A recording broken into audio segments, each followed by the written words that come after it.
नारायण ओम नमो नारायण ओम नमो नारायण। आज हम श्री यतिराम जी के भक्त चरित्र का श्रवण करेंगे।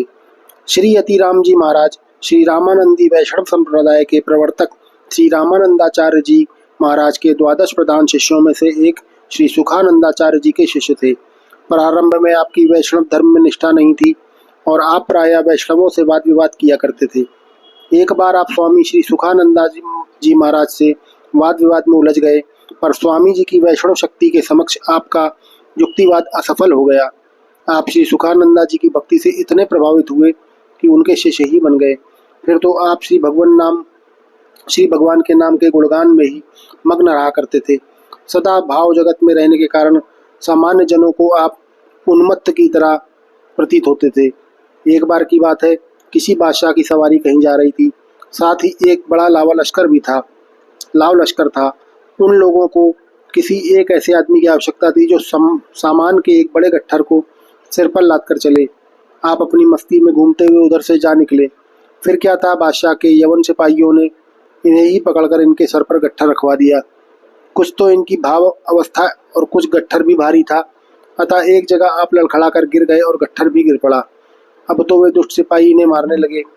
आप तो क्रोध शोक आदि विकारों से मुक्त थे, परंतु अपने भक्त की ऐसी अवमानना और सिपाहियों की दुष्टता सर्वशक्तिमान भगवान से सही नहीं गई।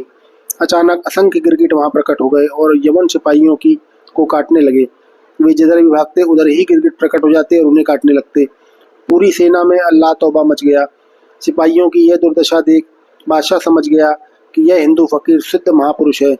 फिर तो वह अपने रथ से उतरकर तुरंत आपके चरणों पर गिर पड़ा और क्षमा मांगने लगा। इस पर आपने कहा कि भाई, मैं आपसे नाराज नहीं हूँ और तो कैसे क्षमा कर दूँ। जो आप पर नाराज है और दंड दे रहा है, उससे ही क्षमा मांगिए। बादशाह ने एक थाल में बहुत सी शर्फियाँ भरकर आपके चरणों में रख दी और बोला, आप अपने राम की सेवा के लिए यह मेरी तुच्छ भेंट स्वीकार कर लें और मुझे उनके कोप से बचाएं। संत हृदय आपको बादशाह की विनती पर दया आ गई। आप बोले, भाई, मुझ अकिंचन को इन अशर्फियों से क्या काम। यदि तुम अपना कल्याण चाहते हो तो सच्चे मन से प्रतिज्ञा करो कि अब मैं किसी भी साधु महात्मा को नहीं सताऊंगा। बादशाह ने कसम खाई कि आज से मैं या मेरे कर्मचारी किसी साधु महात्मा को कष्ट नहीं पहुंचाएंगे। तब जाकर वे सारे लोग संकट से मुक्त हुए। इस प्रकार आपने न केवल बादशाह को सच्चे मार्ग पर चलाया, साथ ही साधु महात्माओं को भी यवनों के अत्याचार से मुक्ति दिला दी। ओम नमो नारायण ओम नमो नारायण ओम नमो नारायण।